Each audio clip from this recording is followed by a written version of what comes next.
Anda masih bersama kami di CNN Indonesia Connected. Banyak orang yang masih mencoba untuk memahami bagaimana sih mengenali dan juga melawan COVID-19 atau virus corona. Bagaimana mencegah, mengobati, antisipasinya akan saya sampaikan, coba saya sampaikan secara detail, secara rinci melalui data serta rumusan dari cnnindonesia.com yang akan saya tampilkan kepada Anda. Jadi sehabis dari sini kalau masih kurang jelas lagi boleh ya ke cnnindonesia.com. Yang pertama, coba yang paling penting adalah bagaimana sih sebenarnya mengenal virus corona ya. Mengenal virus corona sebenarnya istilah ini merujuk pada virus yang sering ditemukan menginfeksi binatang dan bisa menyebar ke individu atau manusia ya. Virus corona pertama kali muncul atau ditemukan waktu itu di Wuhan di Tiongkok yang merupakan jenis virus corona ketujuh yang menginfeksi manusia.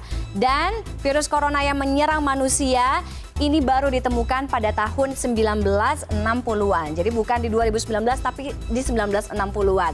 Bagaimana sih virus ini sebenarnya menyebar? Kita lihat misalnya dalam kasus MERS. Waktu itu penularannya dari binatang ke manusia, binatangnya unta ke manusia. Kemudian di kasus SARS waktu itu, wabah SARS juga ditularkan dari manusia ke manusia. Jadi antar manusia.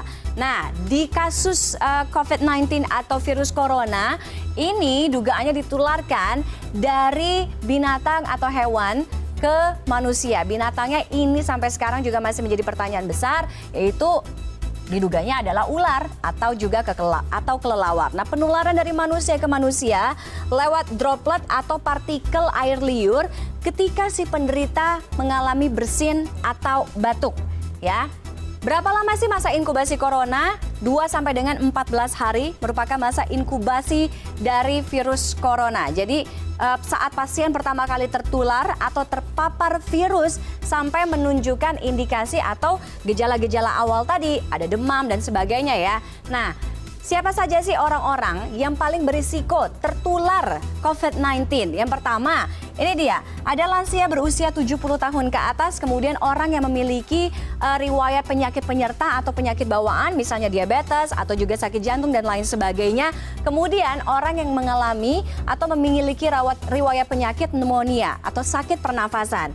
Ya, itu tadi. Apakah sudah ada yang sembuh dari COVID-19 atau orang-orang yang tadinya positif udah ada yang sembuh sebenarnya sampai sekarang?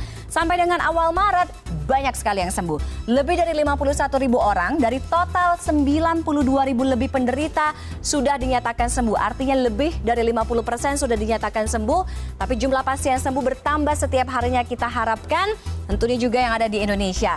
Lalu, kita tahu beberapa waktu yang lalu WHO juga sudah memberlakukan status pandemi global untuk COVID-19. Ya, ini jadi pandemi atau wabah yang meluas ke berbagai negara, tidak hanya satu benua tapi beberapa benua. Nah, kriterianya adalah virus pertama menyebabkan kematian. Penularan virus dari orang ke orang terus berlanjut tidak terkendali dan virus hampir menyebar ke seluruh dunia. Itu tadi mengenal awal virus corona. Nah, mencegahnya seperti apa? Yang pertama gampang banget, rajin-rajin cuci tangan ya. Jadi sekarang kalau misalnya biasa cuci tangan kalau makan aja, sekarang sering-sering cuci tangan. Minimal 30 menit sekali, 1 jam sekali kalau Anda beraktivitas cuci tangan. Kalau misalnya nggak memungkinkan cuci tangan, bawa deh hand sanitizer ya. Hand sanitizer taruh di kantong, taruh di tas, di mana aja. Tapi harus ada minimum atau minimal kadar alkohol yaitu 60%. Yang paling penting juga adalah social distancing. Jadi social distancing, jaga jarak antara satu orang dengan orang yang lain. Kemudian jangan menyentuh bagian muka, misalnya hidung, kemudian habis itu mulut, mata dengan tangan Anda. Ya, coba dihindari hal-hal itu. Kalau masih kebiasaan, coba deh jangan. Kemudian ketika bersin, etika bersin yang batuk dan benar seperti apa sih? Jadi kalau misalnya udah tahu lagi batuk atau lagi flu, lagi suka bersin-bersin, jangan sembarangan gitu. Jadi kalau ada etikanya juga.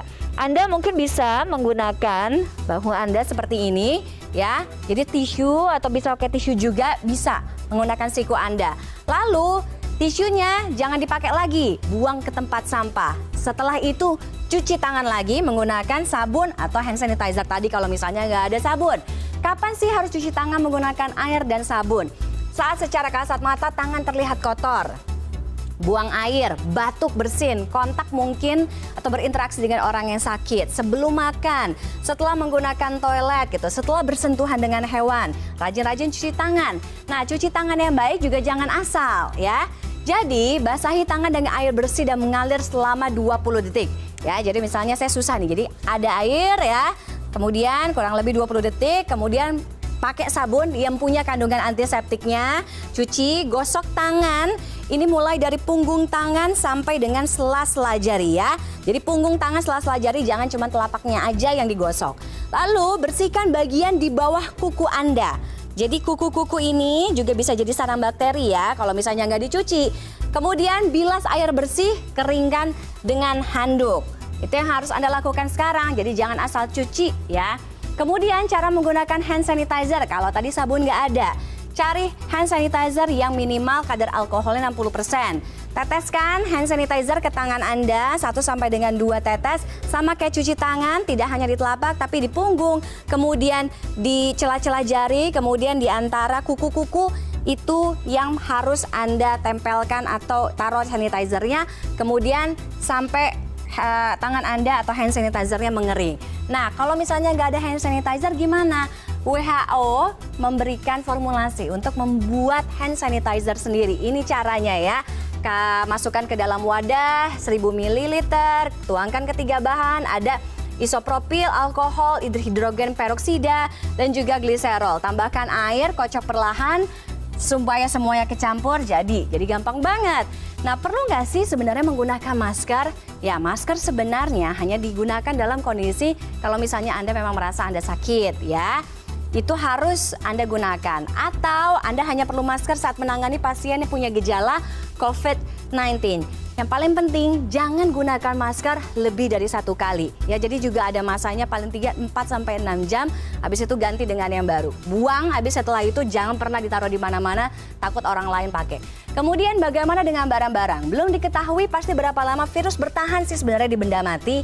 Diperkirakan sih nempelnya beberapa jam. Tapi virus bisa dibersihkan dengan disinfektan sederhana. Makanya sekarang semprot di mana-mana disinfektan. Cara menjaga imunitas tubuh, makan makanan bergizi, buah, sayur, tidur, istirahat cukup, air putih, semuanya campuran jahe, lemon, semuanya harus terpenuhi ya. Apa yang harus dilakukan kalau Anda ada di tempat terbuka? Udah dibilang social distancing. Kalau kepaksa banget keluar, tetap social distancing ya. Jadi jaga jarak antar orang, kurangi kontak dengan pintu, cuci tangan, tadi waspada meletakkan tas di lantai bus, kereta, atau kendaraan-kendaraan atau angkutan umum, hindari mengeluarkan telepon genggam, atau Anda bisa nih sebenarnya lap-lap gitu ya, bersihin HP Anda atau gadget Anda dengan alkohol. Banyak juga kok dijual di apotek sekarang ya. Tidak ngemil di transportasi umum untuk menghindari kontaminasi dari tangan ya. Social distancing itu perlu jaga jarak antara satu orang dengan orang yang lain. Kenapa penting? Untuk menghindari hal-hal atau virus-virus penyakit ini bisa menular. Ini kenapa penting? Karena kapasitas rumah sakit tanpa intervensi kebijakan ini bisa saja terjadi periode saat pasien tidak tertangani tenaga medis seperti di Italia. Nah, dengan intervensi kebijakan, wabah tetap terjadi tapi tak terkendali dan tidak menyebabkan korban jiwa lebih banyak seperti misalnya di Singapura. Bentuknya seperti apa? Kurang lebih seperti ini, jaga jarak sampai 1-2 meter, kemudian jauhi kerumunan, jangan berjabat tangan, kurangi frekuensi untuk pergi ke tempat-tempat yang ramai. Itu tadi ya. Berikutnya, cara mengobati corona itu seperti apa sih? Gejala orang-orang yang terkena virus corona atau COVID-19. Yang paling umum sih kalau misalnya Anda mengalami demam, kemudian batuk, ada sakit kepala, dan yang paling penting sesak nafas. Tapi sesak nafasnya yang berat banget, yang nggak biasa. Nah, hanya sedikit pasien COVID-19 yang melaporkan katanya ada sakit tenggorokan, flu atau pilek, bersin-bersin, kemudian ada juga yang muntah-muntah. Apa yang harus dilakukan Anda kalau misalnya punya gejala-gejala yang tadi? Tetap di rumah, self-isolated jika kondisi badan tidak fit agar tidak menulari orang lain. Pakai masker, jaga etika bersin, batuk. Hubungi hotline Kemenkes, ada nomornya 021 521 0411 dan 08 12 12 12 3119. Kasih tahu lengkap bagaimana kondisi fisik Anda, kemudian riwayat perjalanan Anda seperti apa, kemudian nanti petugas medis atau pihak rumah sakit, pihak yang berwenang akan mengarahkan Anda untuk mendapatkan tindakan yang tepat ya. Itu tadi, kita lihat perlukah membatasi perjalanan ke luar negeri untuk mengantisipasi corona? Perlu, WHO menyatakan tidak perlu jalan ke luar negeri. Jadi di masa-masa yang sekarang ini social distancing, bekerja dari rumah, belajar dari rumah itu yang paling penting kita lakukan ya. Itu tadi Anda bisa baca selengkapnya di cnnindonesia.com terkait seluk-beluk mengenai corona, bagaimana mengobati, apa itu virus corona, mencegahnya seperti apa di cnnindonesia.com.